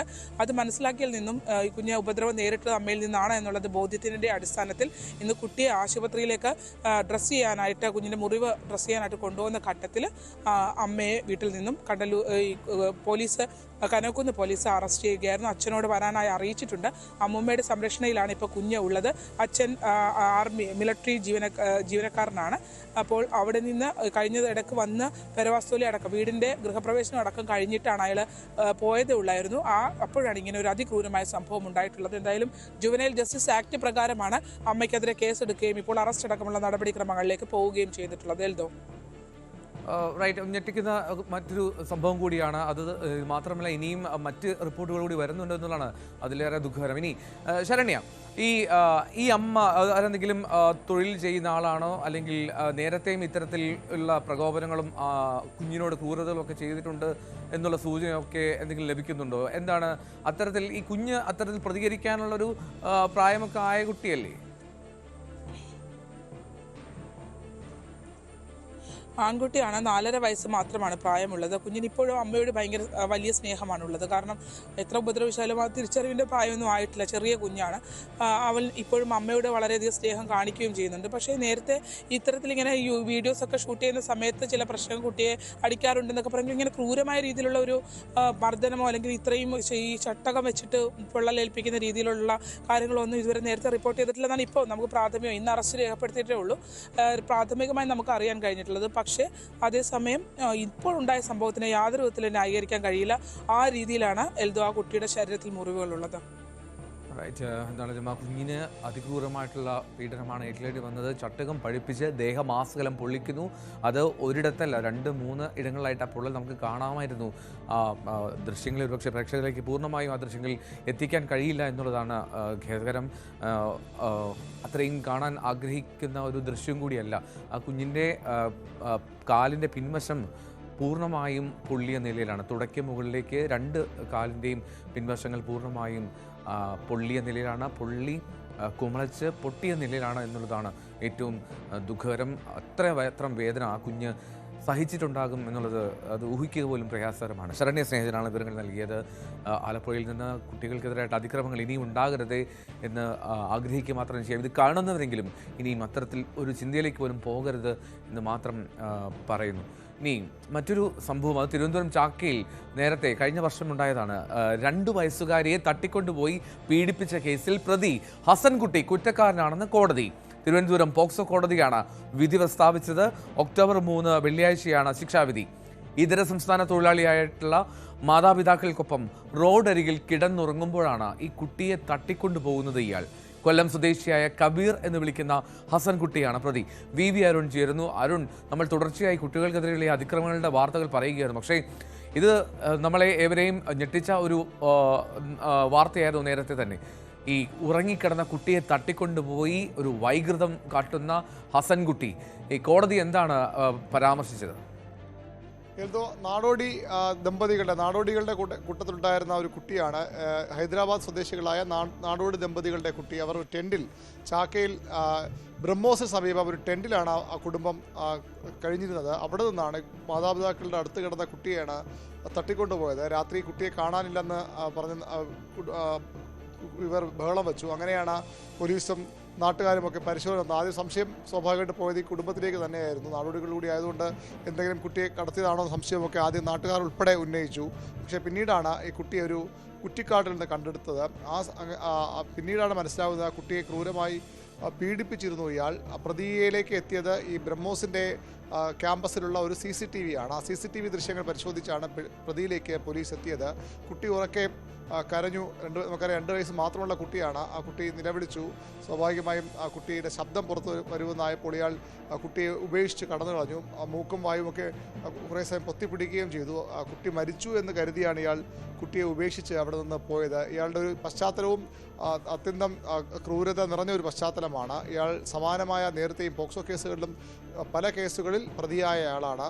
പരവൂരിൽ ഒരു കേസിൽ ജയിലിൽ നിന്ന് ജാമ്യത്തിൽ ഇറങ്ങിയ ശേഷമാണ് ഇയാൾ ഇവിടെ ആദ്യം ആലപ്പുഴയിലൊരു ഹോട്ടലിൽ ജോലിക്ക് നിൽക്കുകയും അവിടെ നിന്ന് തിരികെ തിരുവനന്തപുരത്തേക്ക് വരികയും ചെയ്തത്. ഈ കുട്ടിയെ നോക്കി വെച്ച് അവിടെ എത്തി ഇയാൾ പീഡിപ്പിക്കുകയായിരുന്നു. ഇയാൾ സ്ഥിരം ഇത്തരം കുട്ടികൾക്കെതിരായ ലൈംഗിക അതിക്രമം നടത്തുന്ന ആ ക്രൂര മനസ്സുള്ള ഒരു ആളാണ്. ഏതായാലും പോലീസ് ഇയാളെ പിന്നീട് കസ്റ്റഡി എടുത്തത് പളനിയിൽ ഇവിടെ നിന്ന് രക്ഷപ്പെട്ട് പളനിയിലേക്ക് പോവുകയും അവിടെ ആളെ തിരിച്ചറിയാതിരിക്കാനായി തല മുണ്ടനം ചെയ്ത് നടക്കുകയുമായിരുന്നു. അവിടെ നിന്നാണ് അയാളെ പോലീസ് പിടികൂടി എത്തിച്ചത്. ഏതായാലും ഇയാൾക്ക് ഏറ്റവും വലിയ ശിക്ഷ ഈ പീഡനം, തട്ടിക്കൊണ്ടുപോകൽ, അതുപോലെ തന്നെ ഈ പോക്സോ പ്രകാരമുള്ള കേസുകൾ, അതിനുമപ്പുറത്തേക്ക് വധശ്രമ കേസ് കൂടി ഇയാളുടെ മേൽ ചുമത്തിയിട്ടുണ്ട്. കാരണം കുട്ടിയെ മൂക്കും വായുമൊക്കെ പൊത്തിപ്പിടിക്കുമ്പോൾ കുട്ടി മരിച്ചു പോകേണ്ടതായിരുന്നു. രാത്രി ഉപേക്ഷിച്ചിട്ട് പോയപ്പോഴും ആ രീതിയിൽ കുട്ടിക്ക് ഒരു പാനിക് സിറ്റുവേഷനിലേക്ക് കുട്ടി കടന്നു പോയിട്ടുണ്ട്. അത്യന്തം വേദന നിറഞ്ഞ ഭയം നിറഞ്ഞ ഒരു അവസ്ഥയിലേക്ക് 2 വയസ്സ് മാത്രമുള്ള ഒരു കുട്ടിയാണത് കടന്നു പോയിട്ടുണ്ട്. അതുകൊണ്ട് തന്നെ ഇയാൾക്കെതിരെ വധശ്രമത്തിലുള്ള വകുപ്പ് കൂടി ചുമത്തിയിട്ടുണ്ട്. എല്ലാ കുറ്റങ്ങളും തെളിഞ്ഞു എന്നാണ് നമുക്ക് കോടതിയിൽ നിന്ന് അഭിഭാഷകർ മനസ്സിലാക്കാൻ കഴിയുന്നത്. 3-ാം തീയതി ഇയാൾക്കുള്ള ശിക്ഷ വിധിക്കും. ഇയാളെപ്പോലുള്ള ആളുകൾ പുറത്തു വന്നാൽ ഉണ്ടാകാൻ പോകുന്ന അത്യന്തം ഗുരുതരമായ സാഹചര്യം കൂടി പരിഗണിച്ചുള്ള ശിക്ഷ വേണമെന്ന് തന്നെയാണ് പ്രോസിക്യൂഷൻ കോടതിയിൽ വാദിച്ചത്. ഏറ്റവും ഗുരുതരമായിട്ടുള്ള ക്രൂരകൃത്യമാണ്. അതുകൊണ്ട് തന്നെ ഏറ്റവും കൂടിയ ശിക്ഷ തന്നെ നൽകണമെന്നുള്ളതാണ് പ്രോസിക്യൂഷന്റെ വാദം. അരുൺ, ഈ കേസ് തെളിയിക്കുന്നതിൽ ഏറ്റവും നിർണായകമായത് എന്താണ്? ഈ പ്രത്യേകിച്ച് കുഞ്ഞ് കുട്ടി, ആ കുട്ടിയിൽ നിന്നും മറ്റൊന്നും ശേഖരിക്കുക പ്രയാസകരമാണ്. അപ്പോൾ ഈ ബ്രഹ്മോസിലെ ആ CCTV എന്നതിനും അപ്പുറത്തേക്ക് മറ്റെന്തൊക്കെ രീതികളാണ് അന്വേഷണ സംഘം അവലംബിച്ചത്? CCTV ദൃശ്യങ്ങളിലൂടെയാണ് ഇയാളെ തിരിച്ചറിഞ്ഞത്. പോലീസിൻ്റെ ഡേറ്റാബേസിലുള്ള ആൾ തന്നെയാണ്. സ്വാഭാവികമായും മുഖം കാണുമ്പോൾ അവർക്ക് വളരെ വേഗം ആളെ തിരിച്ചറിയാൻ കഴിഞ്ഞു. പിന്നീട് ശാസ്ത്രീയ തെളിവുകൾ വളരെ അനിവാര്യമായിരുന്നു. കാരണം കുട്ടിയുടെ മൊഴിയെടുക്കാനോ അത്രയൊന്നും കഴിയാത്ത തരത്തിലുള്ള തീരെ ചെറിയ കുട്ടിയാണ്. അതുകൊണ്ട് തന്നെ ഇയാളുടെ മുടിയും മറ്റും കുട്ടിയിൽ നിന്ന് ലഭിച്ചിരുന്നു. അങ്ങനെ ശാസ്ത്രീയ പരിശോധന കൂടി നടത്തിയാണ് പ്രതിയിലേക്ക് പോലീസ് വേഗത്തിൽ എത്തിച്ചേർന്നത്. അത്തരത്തിലുള്ള ശാസ്ത്രീയ തെളിവുകൾ തന്നെയാണ് ഇയാൾക്കെതിരെ കോടതിയിലും ഏറ്റവും നിർണായകമായി മാറിയതെന്നാണ് നമുക്ക് മനസ്സിലാക്കാൻ കഴിയുന്നത്. ആ രീതിയിൽ ശാസ്ത്രീയ തെളിവുകൾ കൂടി അടിസ്ഥാനമാക്കിയാണ് ഇയാളോട് വന്നു പോകുന്ന CCTV ദൃശ്യങ്ങൾ ബ്രഹ്മോസിലെയും അതുപോലെ മറ്റു സ്ഥലങ്ങളിലെയും CCTV ദൃശ്യങ്ങൾ ശേഖരിച്ചു. ഇയാൾ പിന്നീട് അവിടെ നിന്ന് രക്ഷപ്പെട്ടു പോകുന്നതിൻ്റെ തെളിവുകൾ പോലീസ് ലഭിച്ചു. ഏറ്റവും പ്രധാനപ്പെട്ടത് ഈ മുടി പരിശോധിച്ച് അതിൽ നിന്ന് ലഭിച്ച സ്ഥിരീകരണമാണ്. അതുകൂടി വെച്ചുകൊണ്ടാണ് ഇയാളിലേക്ക് പോലീസിനെ വേഗത്തിലെത്താൻ കഴിഞ്ഞതും ഇയാൾ കുറ്റക്കാരന് കോടതിയിൽ തെളിവുകളടക്കം സ്ഥാപിക്കാൻ കഴിഞ്ഞതും ഈ നിർണായകമായ ശാസ്ത്രീയ തെളിവുകളുടെ കൂടി അടിസ്ഥാനത്തിലായിരുന്നു. ശാസ്ത്രീയമായിട്ടുള്ള തെളിവുകളുടെ അടിസ്ഥാനത്തിലാണ് അതിലേക്ക് പോയത് എന്നുള്ളത് വ്യക്തമാണ്. ഇനി ഈ കുടുംബം ഇവർ പരാതിയുമായി എത്തിയിരുന്നു. അവരിപ്പോഴും കേരളത്തിൽ തന്നെ ഉണ്ടോ, അതോ അവർ ഇതര സംസ്ഥാന തൊഴിലാളികളാണ്, അവർ ഇവിടം വിട്ടു പോയോ? അവർക്കൊരു പ്രോപ്പർ അഡ്രസ്സ് പോലും ഇല്ലാത്ത ആളുകളാണ്, റോഡരികിൽ കിടക്കുന്ന പാവങ്ങൾ. അവരാണ് ഇത്തരത്തിലൊരു ക്രൂരത നേരിട്ടത്. ഇവരിപ്പോഴും ആ കേസുമായി നടത്തിപ്പിൽ മുന്നോട്ട് ഉണ്ടോ അരുൺ? അന്ന് തന്നെ വലിയ പിന്തുണ സർക്കാരിൻ്റെ ഭാഗത്തും അതുപോലെ തന്നെ ജില്ലാ ഭരണകൂടത്തിൻ്റെ ഭാഗത്തും ഒക്കെ ഈ കുടുംബത്തിന് ലഭിച്ചിരുന്നു. ആദ്യം ഈ കുട്ടിയുടെ അച്ഛനിലേക്കൊക്കെ അച്ഛനെയും അമ്മയൊക്കെ സംശയിച്ചാണ് ആ രാത്രിയിൽ പോലീസിൻ്റെ പരിശോധന. തീർത്തും അവിശ്വസനീയമായ ഒരു കാര്യമായാണ് അത് പലരും കണ്ടത്. പക്ഷേ ഇത്തരം സംഭവങ്ങൾ ഇതാദ്യമല്ല. നമുക്കറിയാം, വർഷങ്ങൾക്ക് മുമ്പ് 20-25 വർഷങ്ങൾക്ക് മുമ്പ് സമാനമായി പൂന്തുറയിൽ ഇത്തരത്തിലൊരു കുട്ടിയെ ഒരാൾ മാതാപിതാക്കൾക്കൊപ്പം കിടന്ന മത്സ്യത്തൊഴിലാളികളുടെ കുട്ടിയെ കടത്തിക്കൊണ്ടുപോയ സംഭവം ഉണ്ടായിരുന്നു. അതുകൊണ്ട് തന്നെ അത്തരം കാര്യങ്ങളൊക്കെ പോലീസിന് മുമ്പിൽ ചരിത്രമായി ഉണ്ടായിരുന്നെങ്കിൽ പോലും ആദ്യം ഇവരിലേക്കൊക്കെ സംശയം പോയിരുന്നു. പക്ഷേ പിന്നീട് പൂർണ്ണമായ നിരപരാധികളാണ് ഈ കുടുംബം എന്ന് പോലീസ് തിരിച്ചറിയുന്നു. അങ്ങനെയാണ് അന്വേഷണം മുന്നോട്ട് പോയത്. ഏതായാലും അവർ നാടോടികളാണ്. ഒരു കൃത്യസമയത്ത് നിശ്ചിത കാലത്തിനപ്പുറത്തേക്ക് ഒരിടത്തും താമസിക്കാത്ത ആളുകളാണ്. അവരിപ്പോൾ ഇവിടെ ഉണ്ട് എന്ന തരത്തിലുള്ള വിവരമൊന്നും നമുക്ക് ലഭ്യമല്ല. മാത്രമല്ല, അവർ പോയെങ്കിലും വളരെ കൃത്യമായ തെളിവുകൾ സ്വാഭാവിക സർക്കാരാണ് പ്രോസിക്യൂഷൻ കേസ് നടത്തുന്നത്. എല്ലാ തെളിവുകളും ശേഖരിച്ച് ആ രീതി സർക്കാർ തന്നെയാണ് കേസ് മുന്നോട്ട് കൊണ്ടുപോയത്. കൃത്യമായ ഇടപെടൽ അന്വേഷണ സംഘത്തിൻ്റെ ഭാഗത്ത് ആദ്യം മുതലുണ്ടായി. ഇയാൾക്ക് പരമാവധി എല്ലാ തെളിവുകളും ശേഖരിക്കാൻ അന്വേഷണ സംഘത്തിന് കഴിഞ്ഞു. അതിൻ്റെ കൂടി പശ്ചാത്തലത്തിലാണ് പിന്നീട് ഈ കേസ് മുന്നോട്ട് പോയത്. ഏതായാലും കുടുംബവുമായി ബന്ധപ്പെട്ട് പിന്നീട് അവരുമായി ബന്ധപ്പെടാനൊന്നും കഴിഞ്ഞിട്ടില്ല. കൃത്യമായ തെളിവുകൾ ലഭിച്ചു തന്നെയാണ് ഈ കേസിൽ ഈ പ്രതിക്ക് ഇത്തരമൊരു കുറ്റക്കാരനെ കണ്ടെത്താൻ കോടതിയെ സഹായിച്ചത്. റൈറ്റ്. ഈ പ്രതി ഒരു ക്രിമിനൽ പശ്ചാത്തലമുള്ള ആളാണെന്ന് നേരത്തെ അരുൺ സൂചിപ്പിച്ചു, അതും പോക്സോ കേസുകൾ ഉൾപ്പെടെ. ഇതിൽ ഇയാൾ ജയിലിൽ നിന്നിറങ്ങി ജാമ്യത്തിനിറങ്ങി മുങ്ങി നടക്കുകയായിരുന്നു. ആ സമയത്താണോ ഈ കൃത്യം കൂടി ചെയ്തത്, ഈ പീഡനം കൂടി സംഭവിച്ചത്? ഇയാൾ എങ്ങനെയാണ്, നേരത്തെ എത്ര തവണ ഇയാൾ പിടിയിലായിട്ടുണ്ട് പോലീസിൻ്റെ?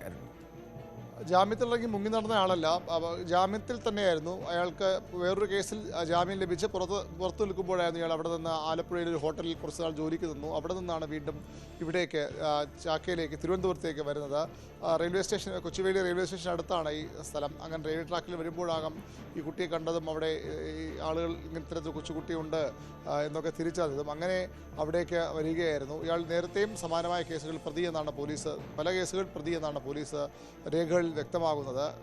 തീർത്തും ക്രൂരമായ പശ്ചാത്തലമുള്ളയാൾ, ഇത്തരത്തിലൊരു മനോവൈകല്യമുള്ളയാൾ. സ്വാഭാവികമായും ഇത്തരത്തിലെ കുട്ടികളെയൊക്കെ പീഡിപ്പിക്കണമെങ്കിൽ അതൊരു ക്രിമിനൽ ബുദ്ധിക്ക് അപ്പുറത്തേക്ക് മനോവൈകല്യമായി കൂടി കാണേണ്ടതുണ്ട്. വളരെ മനസ്ഥിതിയുള്ള ഒരാൾ, എന്ത് ക്രൂരതയും ചെയ്യാൻ മടിയില്ലാത്ത ഒരാൾ. അങ്ങനെയാണ് പോലീസ് ഉദ്യോഗസ്ഥർ ഇയാളെപ്പറ്റി പറയുന്നത്. ഇടവയാണ് ഇയാളുടെ സ്വദേശം.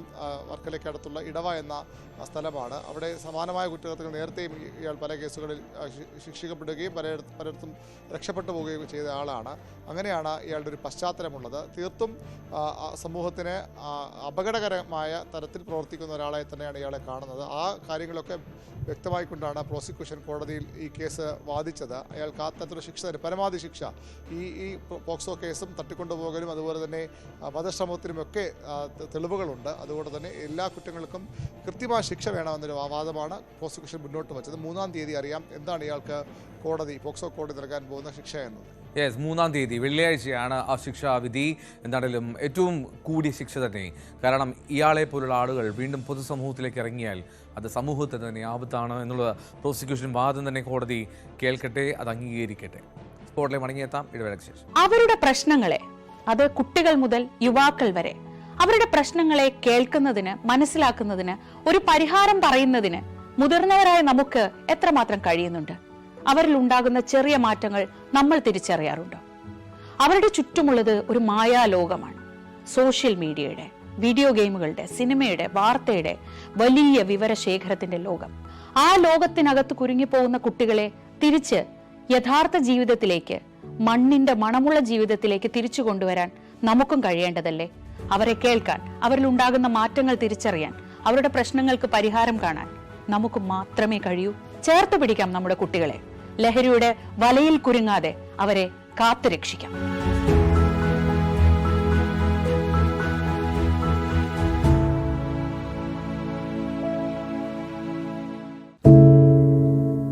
എന്തുപറ്റി നമ്മുടെ നാടിന് എന്ന് ചോദിച്ചു പോകുന്ന കാര്യങ്ങളാണ് ഇപ്പോൾ സംഭവിക്കുന്നത്.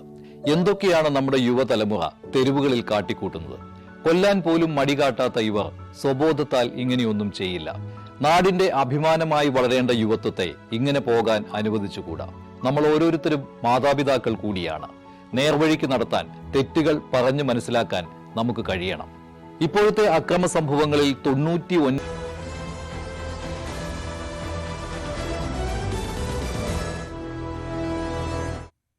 സ്പോട്ട്ലൈറ്റ് തുടരുമ്പോൾ ഭൂട്ടാൻ വാഹനക്കടത്ത് കേസിൽ കേരള പോലീസിന് സഹായം തേടുകയാണ് കസ്റ്റംസ്. ക്രമസമാധാന ചുമതലയുള്ള ADGPക്ക് കസ്റ്റംസ് പ്രിവന്റീവ് വിഭാഗം കമ്മീഷണർ കത്ത് നൽകി. മുഴുവൻ വാഹനങ്ങളും കണ്ടെടുക്കാൻ കഴിയാത്ത സാഹചര്യത്തിലാണ് പോലീസിന്റെ സഹായം തേടുന്നത്. അതിനിടെ മാഹിൻ അൻസാരി, മൂവാറ്റൂർ സ്വദേശി, ഇയാളുടെ മൊഴിയിൽ നിന്ന് ഇടനിലക്കാരെക്കുറിച്ച് കസ്റ്റംസിന് വിവരങ്ങൾ ലഭിച്ചു. ഇതോടെ ഡൽഹി കേന്ദ്രീകരിച്ച് പ്രവർത്തിക്കുന്ന ഇടനില സംഘത്തെക്കുറിച്ച് അന്വേഷണം കൂടുതൽ വ്യാപിപ്പിക്കാനാണ് തീരുമാനം. ഡാനി പോൾ വാർത്തയുടെ വിശദാംശങ്ങളുമായി ചേരുന്നു കൊച്ചിയിൽ നിന്ന്. ഡാനി, ഈ ഭൂട്ടാനിൽ നിന്നുള്ള കാർ കള്ളുകടത്ത് കേസ്, അത് ലക്ഷങ്ങളുടെ തട്ടിപ്പാണ്. അത് 1-2 കാറുകളല്ല, അത്രയധികം കാറുകൾ വരുമ്പോൾ കോടികളുടെ വലിയ ക്രമക്കേട് കേരളത്തിൽ തന്നെ നടന്നിട്ടുണ്ട് എന്നുള്ളത് വ്യക്തമാണ്. ഈ അൻസാരിയുടെ മൂവാറ്റൂർ സ്വദേശിയായിട്ടുള്ള ആളുണ്ടല്ലോ, ഇയാൾ നേരിട്ട് ഭൂട്ടാനിൽ എത്തിച്ച കാറാണ് അയാളുടെ പക്കൽ എന്നല്ലേ മനസ്സിലാക്കിയത്. അപ്പോൾ അയാൾക്ക് സ്വാഭാവികമായും ലഭിച്ച വഴി അത് കൃത്യമായും മാഹിൻ അൻസാരി നൽകിയ മൊഴി അത് കസ്റ്റംസിന് വലിയ തോതിൽ ഗുണം ചെയ്യുന്നതല്ലേ? അതിനെ കേന്ദ്രീകരിച്ച് അന്വേഷണം നീങ്ങുന്നുണ്ടോ?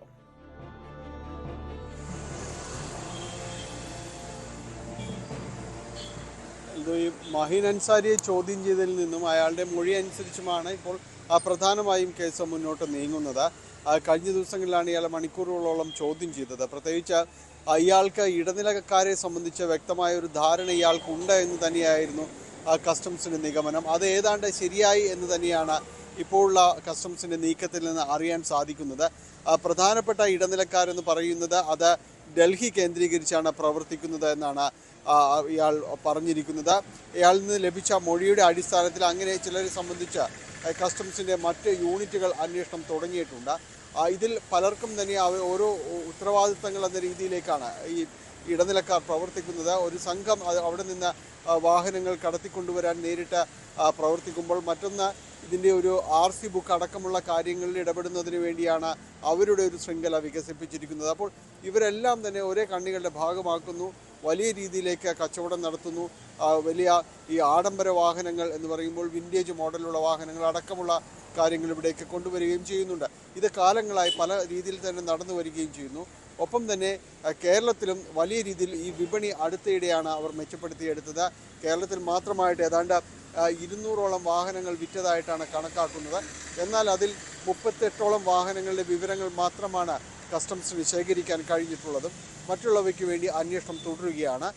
ഈ സാഹചര്യത്തിലാണിപ്പോൾ കസ്റ്റംസ് പോലീസിൻ്റെ കൂടി സഹായം തേടിയിരിക്കുന്നത്. പ്രധാനമായും ഇത്രത്തോളം വാഹനങ്ങൾ കണ്ടെത്താനുണ്ട്. സംശയാസ്പദമായ കസ്റ്റംസിന് വിവരം ലഭിച്ചിട്ടുള്ള വാഹനങ്ങളുടെ വിശദാംശങ്ങൾ പോലീസിന് കൈമാറിയിട്ടുണ്ട്. അപ്പോൾ ഈ വാഹനങ്ങൾ എവിടെയെന്ന് കണ്ടെത്തുക, ഒപ്പം തന്നെയും ചെക്ക് പോസ്റ്റുകളിൽ വലിയ രീതിയിലുള്ള പരിശോധനകൾ നടത്തുകയും ചെയ്യണം. കാരണം കഴിഞ്ഞ ദിവസങ്ങളിൽ വാഹനങ്ങൾ കൂടുതലായും ഗ്യാരേജുകളിലേക്ക് പോവുകയും അതിൻ്റെ രൂപമാറ്റത്തിന് ശ്രമിക്കുകയും ചെയ്യുന്നു എന്നുള്ള വിവരങ്ങളുണ്ടായിരുന്നു. ഇതിൻ്റെ അടിസ്ഥാനത്തിൽ വിവരങ്ങളുടെ അടിസ്ഥാനത്തിൽ നടത്തിയ പരിശോധനയിലാണ് ഈ മാഹിൻ അൻസാരിയുടെ വാഹനം കുണ്ടന്നൂരിൽ നിന്ന് പിടിച്ചെടുക്കുകയും ചെയ്യുന്നത്. മാഹിൻ അൻസാരി പക്ഷേ ഇത്തരം കാര്യങ്ങൾ നിഷേധിക്കുകയാണ് ചെയ്തിരിക്കുന്നത്. താൻ അങ്ങനെ ഒരു നിർദ്ദേശം, താൻ ഒരു തട്ടിപ്പ് നടത്തിയിട്ടില്ല എന്നെല്ലാം തന്നെ പറയുമ്പോൾ പോലും കൃത്യമായി കസ്റ്റംസിന് ഇയാൾ ചില വിവരങ്ങൾ കൈമാറിയിട്ടുണ്ട്. അപ്പോൾ പല വാഹനങ്ങളും സംസ്ഥാനം വിടാൻ സാധ്യതയുണ്ട് എന്ന വിവരങ്ങൾ കൂടി കസ്റ്റംസിന് ലഭിക്കുന്നു. ഇതിൻ്റെ അടിസ്ഥാനത്തിൽ ചെക്ക് പോസ്റ്റുകൾ കേന്ദ്രീകരിച്ച പരിശോധനകൾ നടത്തേണ്ടതുണ്ട്. ഈ സാഹചര്യത്തിലാണ് സംസ്ഥാന പോലീസിൻ്റേതടക്കമുള്ളൊരു സഹായം തേടി മുന്നോട്ട് പോകാൻ തീരുമാനിച്ചിരിക്കുന്നത്. ഏതായാലും ഓപ്പറേഷൻ മുൻകൂറുമായി ബന്ധപ്പെട്ടുകൊണ്ട് കൂടുതൽ പരിശോധനകൾ ഉണ്ടാകും, കൂടുതൽ ചോദ്യം ചെയ്യലുകൾ ഉണ്ടാകും എന്ന് തന്നെയാണ് ഈ ഘട്ടത്തിൽ നമുക്ക് മനസ്സിലാക്കാനായിട്ട് സാധിക്കുന്നത്. ഒപ്പം ED കൂടി ഈ അന്വേഷണത്തിലേക്ക് കടന്നു വന്നിട്ടുണ്ട്. ED വൈകാതെ ECIR രജിസ്റ്റർ ചെയ്യുമെന്നാണ് മനസ്സിലാക്കുന്നത്. അവർ പ്രാഥമികമായുള്ള അവരുടെ ഒരു അന്വേഷണത്തിൽ അവരുടെ ഒരു കണ്ടെത്തലായി പറയുന്നത് ഇതിൽ കള്ളപ്പണ ഇടപാട് നടന്നിട്ടുണ്ട് എന്ന രീതിയിലുള്ള സംശയങ്ങൾ അവരുടേത് ബലപ്പെടുകയാണ്. കാരണം ഈ വാഹനങ്ങൾ പലതും കൈമാറിയത് വ്യക്തമായ ഒരു വിലയുടെ ഒന്നും അടിസ്ഥാനത്തിൽ കാണിച്ചിട്ടില്ല, അത് നിയമപരമായി കാണിച്ചിട്ടില്ല. അല്ലാതെയുള്ള കൈമാറ്റങ്ങൾ നടന്നിട്ടുണ്ട്. അത്തരം കൈമാറ്റങ്ങൾ സ്വാഭാവികമായും കള്ളപ്പണം തന്നെയാണ്, നിയമാനുസൃതമല്ലാത്ത വഴികളിലൂടെ തന്നെയാണ് ഈ കൈമാറ്റങ്ങൾ നടന്നിട്ടുള്ളത് എന്ന് തന്നെയാണ് EDയും അവരുടെ ഒരു നിഗമനമായി വരുന്നത്. അതുകൊണ്ട് ഈ കാര്യത്തിൽ അവരുടേതായ ഒരു അന്വേഷണത്തിലേക്ക് വരും ദിവസങ്ങളിലേക്ക് കടക്കും. കേസെടുത്ത അന്വേഷണം മുന്നോട്ട് കൊണ്ടുപോകാൻ തന്നെയാണ് സാധ്യതയുള്ളത്. പ്രത്യേകിച്ച് ദേശവ്യാപകമായി നടക്കുന്ന ഈ ഒരു പരിശോധനയും കാര്യങ്ങളുമെല്ലാം തന്നെയുണ്ട്. അതിൻ്റെ കൂടി വിശദാംശങ്ങളുടെ അടിസ്ഥാനത്തിലായിരിക്കും ദേശീയ അന്വേഷണ ഏജൻസികൾ മുന്നോട്ട് പോവുക. എൽദോ, ഡാനി, ഇതിൽ ഈ ഇത്രമാത്രം കാറുകൾ കേരളത്തിൽ തന്നെ ഉണ്ട് എന്നുള്ള നിഗമനം കസ്റ്റംസിനുണ്ട്.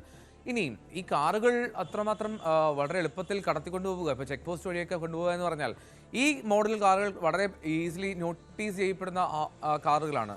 സാധാരണക്കാർ പോലും പെട്ടെന്ന് നോക്കും ഈ കാറുകൾ. സാധാരണ കാറുകൾ പോലെ അല്ലെങ്കിൽ ഇന്ത്യയിലുള്ള കാറുകൾ പോലെ അല്ലല്ലോ.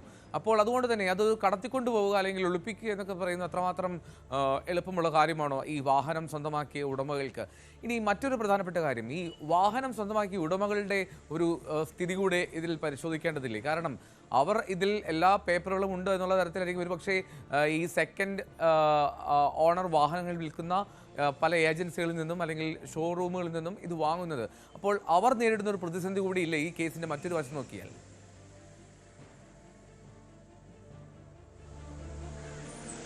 ഇതിൽ 188ഓളം 200നും അടുക്ക വാഹനങ്ങളുണ്ട് കേരളത്തിലേക്ക് വന്നിട്ടുണ്ട് എന്നതാണ് കണക്കാക്കുന്നത്. ഇതിൽ എല്ലാ വാഹനങ്ങളും ഒരുപക്ഷെ നിയമം അനുശാസിക്കുന്ന രീതിയിലേക്ക് കൈമാറ്റം ചെയ്യപ്പെട്ടിട്ടുമുണ്ടാവില്ല. അല്ലാത്തവയാണ് ഇതിൽ പരിശോധനകൾക്ക് വിധേയമാക്കേണ്ടത് എന്നത് കസ്റ്റംസ് പറയുന്നത്. കാരണം ഈ വാഹനങ്ങളുടെ എല്ലാം തന്നെ വിശദാംശങ്ങൾ പരിശോധിച്ചാൽ മാത്രമേ അത് എങ്ങനെയാണ് കൈമാറ്റം ചെയ്യപ്പെടുക എന്നത് മനസ്സിലാക്കാൻ സാധിക്കുള്ളൂ. ഇപ്പോൾ ഉദാഹരണത്തിന് അമിത് ചക്കാലക്കലിൻ്റെ വാഹനം പിടിച്ചെടുത്തിരുന്നു. അദ്ദേഹം പറയുന്നത് ഈ വാഹനം വർഷങ്ങൾക്ക് മുമ്പ് ഏതാണ്ട് 20 വർഷത്തോളമായി ഇന്ത്യയിൽ ഓടുന്നൊരു വാഹനമാണ്. താൻ പലരുടെ കയ്യിൽ നിന്നും വാങ്ങി വന്നതാണ്. ഏതാണ്ട് 7ലധികം പേരിൽ നിന്ന് മറിഞ്ഞു വന്ന വാഹനമാണെന്ന് അദ്ദേഹം തന്നെ പറയുന്നത്. അപ്പോൾ ഈ വാഹനങ്ങൾ ഇത്ര കാലം എങ്ങനെയാണ് ഇവിടെ ഈ സഞ്ചരിച്ചിരുന്നത്, നിയമാനുസൃതമായ നടപടികൾ പാലിക്കാതെ എന്നൊരു ചോദ്യമുണ്ട്. അപ്പോൾ ഇത് ഉടമകൾക്ക് കൂടി വലിയ വിഷയമാവുന്നുണ്ട്. കാരണം അമിത് ചക്കാലക്കൽ പോലുള്ളവർ പറയുന്നു തങ്ങളുടെ കയ്യിൽ എല്ലാ രേഖകളും ഉണ്ടായെന്ന് പറയുന്നു. കഴിഞ്ഞ ദിവസം നടൻ ദുൽഖർ സൽമാൻ തന്നെ ഹൈക്കോടതിയെ സമീപിച്ചിരിക്കുന്നു. നിയമാനുസൃതമായി മാത്രമാണ് താൻ ഈ കാർ വാങ്ങിയത്, പിടിച്ചെടുത്ത കാർ തനിക്ക് വിട്ടുതരണം എന്ന് തന്നെ ആവശ്യപ്പെട്ടിരിക്കുന്നു. കസ്റ്റംസ് രേഖകൾ പരിശോധിച്ചിട്ടില്ല എന്ന് പറയുന്നു. അപ്പോൾ ഇതെല്ലാം ഈ ഉടമകൾ മുന്നോട്ട് വയ്ക്കുന്ന കാര്യങ്ങളാണ്. കാരണം അവർ ഒരു 7-മോ 8-മോ ഉടമയായിട്ട് ഇതെല്ലാം വാങ്ങിക്കുമ്പോൾ അവർക്കറിയാവുന്നത് കാറുകൾ നാളുകളായിട്ട് നിരത്തിലുള്ളതാണ്. അവയ്ക്ക് ഇതുവരെയും ഈ രീതിയിലുള്ള ഒരു നിയമ നടപടിയോ ഒന്നും തന്നെയും അഭിമുഖീകരിക്കേണ്ടി വന്നിട്ടില്ല എന്ന് പറയുന്നു. അപ്പോൾ സ്വാഭാവികമായും അത് നിയമാനുസൃതമാണ് എന്ന് തന്നെ അവർ കരുതുന്നു. അങ്ങനെ അവരുടെ ഒരു ധാരണകളെ മറിച്ചാക്കണമെങ്കിൽ അതിൽ മറ്റെന്തെങ്കിലുമുള്ള ഇടപാടുകൾ നടന്നിട്ടുണ്ട് എന്നതടക്കമുള്ള കാര്യങ്ങൾ സ്ഥിരീകരിക്കേണ്ടി വരും.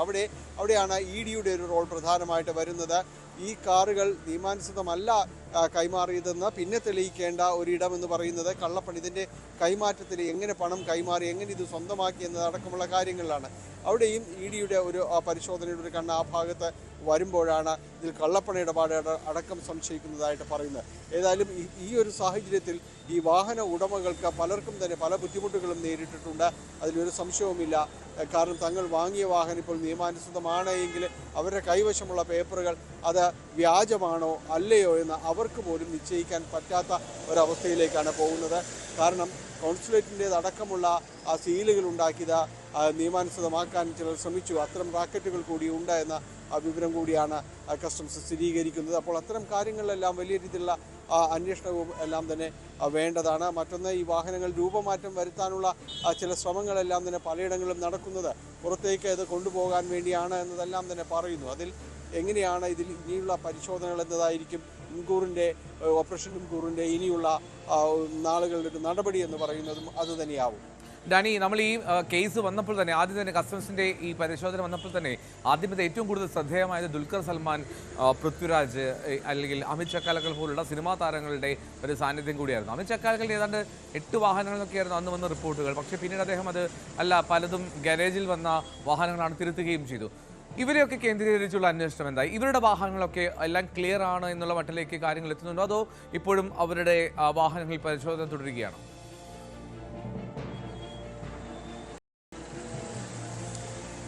വാഹനങ്ങൾ 38ഓളം വാഹനങ്ങളാണ് ഇപ്പോൾ കസ്റ്റംസ് നേരിട്ട് അതിൽ പിടിച്ചെടുത്തത്. അല്ലെങ്കിൽ പലരും രേഖകൾ വാങ്ങിച്ച് സമർപ്പിക്കാനായിട്ട് ആവശ്യപ്പെട്ടത് 38ഓളം വാഹനങ്ങൾ. അതിൽ ഇവരെല്ലാം തന്നെ വാഹനങ്ങൾ പെടും. അവർ രേഖകളുടെ ഒരു പരിശോധന തുടരുകയാണ്. അമിത് ചക്കാലക്കൽ കഴിഞ്ഞ ദിവസവും കസ്റ്റംസിന് മുൻപാകെ ഹാജരായിരുന്നു. അദ്ദേഹത്തിൻ്റെ കെയർ ഓഫിൽ ഗാരേജിൽ വന്ന വാഹനങ്ങളുണ്ട്. ഏതാണ്ട് 6ഓളം വാഹനങ്ങൾ അങ്ങനെ വന്നിരുന്നു. അവർ പറഞ്ഞിരുന്നത് ഇത് അമിത് ചക്കാലക്കൽ നിർദ്ദേശപ്രകാരം ഇവിടെ വന്നതാണ് എന്നതാണ്. അപ്പോൾ അതിൻ്റെ വിശദാംശങ്ങൾ ഹാജരാക്കാൻ ആവശ്യപ്പെട്ടിരുന്നു. അത് പലരും സുഹൃത്തുക്കളുടേതുമാണെന്നാണ് അമിത് പറഞ്ഞത്. ഇവരോടെല്ലാം വിശദാംശങ്ങൾ കൊണ്ടുവരാനായിട്ട് നിർദ്ദേശിച്ചിട്ടുണ്ട്. ഇദ്ദേഹത്തോട് അത് കളക്ട് ചെയ്യാനും പറഞ്ഞിട്ടുണ്ട്. അപ്പോൾ കഴിഞ്ഞ ദിവസങ്ങളിൽ അത്തരം രേഖകളുമായിട്ട് അമിത് ചക്കാലക്കൽ ഇവിടെ കസ്റ്റംസിന് മുൻപാകെ എത്തിയിരുന്നു. പല ആളുകളും തന്നെയും ഇതുപോലെ നോട്ടീസ് ലഭിച്ചതിൻ്റെ അടിസ്ഥാനത്തിൽ രേഖകൾ ഹാജരാക്കുന്നുണ്ട്. കസ്റ്റംസ് അത് പരിശോധിക്കുന്നുണ്ട്. പക്ഷേ അപ്പോഴുമുള്ളൊരു പ്രശ്നം, ഇതിന് മുൻപത്തെ 1-2 ഉടമകളെ അറിയാൻ കഴിയും. പക്ഷേ അതിന് മുൻപ് എന്നത് സംബന്ധിച്ചൊരു ചോദ്യചിഹ്നമാണ്. ഇതെങ്ങനെ വന്നു എന്നതടക്കമുള്ള കാര്യങ്ങൾ.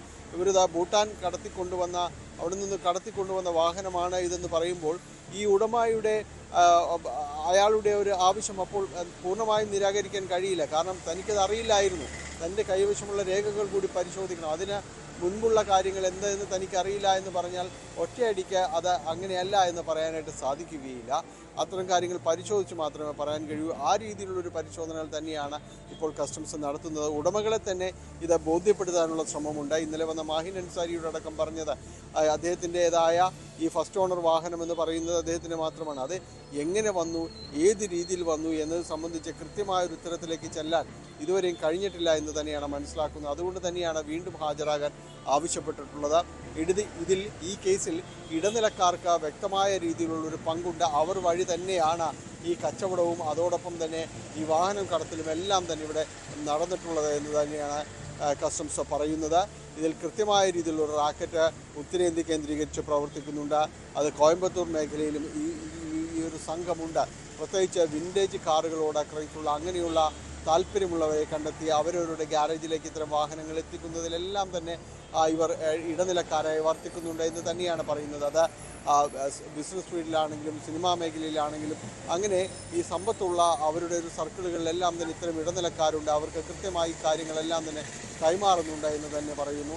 ആ ഇടനിലക്കാരിലേക്ക് ഈ അന്വേഷണം ചെല്ലുക, അവരെ കൂടി കസ്റ്റഡി എടുത്തുകൊണ്ട് ചോദ്യം ചെയ്യുക എന്നതാണ് ഈ കേസിനെ മുന്നോട്ട് കൊണ്ടുപോവുകയുള്ളൂ. അതുകൊണ്ട് ഇടനിലക്കാരിലേക്കാണ് ഇപ്പോൾ അന്വേഷണം എത്തി നിൽക്കുന്നത്. വരും ദിവസങ്ങളിൽ അതുമായി ബന്ധപ്പെട്ടുകൊണ്ടുള്ള ചോദ്യം ചെയ്യലുണ്ടാകുമെന്ന സൂചനയാണ് കസ്റ്റംസിൽ നിന്ന് ലഭിക്കുന്നത്. റൈറ്റ്, ഡാനി പോളാണ് വിവരങ്ങൾ നൽകിയത്. എന്തായാലും കൂടുതൽ പരിശോധനകൾ തുടരുക തന്നെയാണ്. കൂടുതൽ പേരിലേക്ക് ആ കാര്യങ്ങളെത്തും. ഇടനിലക്കാരുണ്ട് എന്നുള്ള ഉറപ്പാണ്. അത് ഉത്തരേന്ത്യ കേന്ദ്രീകരിച്ചാണ് എന്നുള്ള സംശയവും നിഗമനവുമാണ് ഇപ്പോൾ കസ്റ്റംസിനുള്ളത്. മൂവാറ്റൂർ സ്വദേശി മാഹീൻ നൽകിയ വിവരങ്ങൾ അത് വളരെ നിർണായകമാകുന്നു. അതനുസരിച്ചുള്ള അന്വേഷണമാണ് ഇപ്പോൾ കേസിൽ പുരോഗമിക്കുന്നത്. CPM വനിതാ നേതാവ് KJ ഷൈനെതിരായ സൈബർ അതിക്രമ പരാതിയിൽ അശ്ലീല കമന്റിട്ട 5 പേരുടെ മൊബൈൽ ഫോണുകൾ പിടിച്ചെടുത്തു. പ്രത്യേക അന്വേഷണ സംഘത്തിൻ്റെതാണ് ഈ നടപടി. അതേസമയം ഒന്നാം പ്രതി CK ഗോപാലകൃഷ്ണനെതിരെ കൂടുതൽ തെളിവുകൾ ശേഖരിക്കാൻ ഒരുങ്ങുകയാണ് അന്വേഷണ സംഘം. അതിനിടെ KM ഷാജഹാന് കോടതി വേഗത്തിൽ ജാമ്യം നൽകിയത് തിരിച്ചടിയാണെന്നാണ് വിലയിരുത്തൽ. ഈ സാഹചര്യത്തിൽ തുടർ നീക്കങ്ങൾ എങ്ങനെ വേണം എന്നതിൽ അന്വേഷണ സംഘം നിയമോപദേശം തേടിയിട്ടുണ്ട്. നവമി ദിനേശാണ് ഈ വാർത്തയുടെ വിവരങ്ങൾ നൽകുക. നവമി, എന്താ ഈ കേസിന്റെ കാര്യങ്ങൾ ആദ്യം? ഒപ്പം തന്നെ ഈ അശ്ലീല കമന്റ് ഇട്ടവർ അവർ എത്ര പേരാണ് പിടിയിലായത്? എന്തോ ഈ KM ഷാജഹാനും ഒപ്പം ഒന്നാം പ്രതി CK ഗോപാലകൃഷ്ണൻ, മൂന്നാം പ്രതി യാസർ ഇടപ്പാൾ, ഇവർ 3 പേരുടെയും ഫേസ്ബുക്ക് പോസ്റ്റ്, ഇവരിട്ട യൂട്യൂബ് ചാനലിലിട്ട വീഡിയോ, ഇതെല്ലാം പരിശോധിച്ച് ശേഷമാണ് അതിൽ KJ ഷൈനെതിരെ അശ്ലീല കമന്റ് ഇട്ട 5 പേരുടെ ഫോണാണ് ഇപ്പോൾ അന്വേഷണ സംഘം പിടിച്ചെടുത്തിരിക്കുന്നത്. എന്തായാലും ഇതിൽ കൂടുതൽ പ്രതികൾ ഉണ്ടാകുമെന്ന് ഏകദേശം ഉറപ്പായിട്ടുണ്ട്. തുടക്കം മുതൽ തന്നെ പോലീസ് അക്കാര്യം സ്ഥിരീകരിക്കുന്നുണ്ട്. ഇവരെ 3 പേരെ കൂടാതെ മറ്റാരെങ്കിലും പ്രതി ചേർക്കാൻ കഴിയുമോ? അതും വളരെ മോശമായി ഇവർക്കെതിരെ കമന്റ് ഇട്ടവരെയാണ് പോലീസ് ലക്ഷ്യമിടുന്നത്. ആ രീതിയിലേക്കാണ് ഇപ്പോൾ 5 പേരുടെ മൊബൈൽ ഫോൺ പിടിച്ചെടുക്കുകയും ചെയ്തത്. ഒപ്പം ഈ KM ഷാജഹാനെ ഇന്നലെ അറസ്റ്റ് ചെയ്തു. പക്ഷെ കോടതിയിലെത്തിയപ്പോൾ കോടതിയുടെ ഭാഗത്ത് നിന്നും അന്വേഷണ സംഘത്തിന് രൂക്ഷ വിമർശനം നേരിടേണ്ടി വന്നു. കാരണം എന്തിനാണ് ചെങ്ങമനാട് പോലീസ് തിടുക്കപ്പെട്ട, അത് 3 FIR ഇട്ട് 3 മണിക്കൂർ കൊണ്ട് തിരുവനന്തപുരത്തെത്തി എങ്ങനെയാണ് അറസ്റ്റ് രേഖപ്പെടുത്തുക? ഒപ്പം ഈ മണിക്കൂറുകൾ നീണ്ട ചോദ്യം ചെയ്യലുകൾ, അതിലൊക്കെ ഒടുവിൽ എന്ത് അശ്ലീലമാണ് KM ഷാജഹാൻ അതിൽ പറഞ്ഞിരിക്കുന്നതെന്ന് കാണിച്ചു തരാൻ കൂടി കോടതി പ്രോസിക്യൂട്ടറോട് ആവശ്യപ്പെട്ടിരുന്നു. ഈ സാഹചര്യത്തിലൊക്കെ പിന്നീട് ജാമ്യം ലഭിച്ചതും അന്വേഷണ സംഘത്തിന് വലിയ തിരിച്ചടിയായി തന്നെയാണ് കണക്കാക്കുന്നത്. അതുകൊണ്ട് തന്നെ ഒന്നാം പ്രതിയായിട്ടുള്ള CK ഗോപാലകൃഷ്ണനെതിരെ കൃത്യമായിട്ടുള്ള തെളിവുകൾ ശേഖരിച്ച് കോടതിയിൽ ഹാജരാക്കാനാണ് അന്വേഷണ സംഘത്തിന്റെ തീരുമാനം.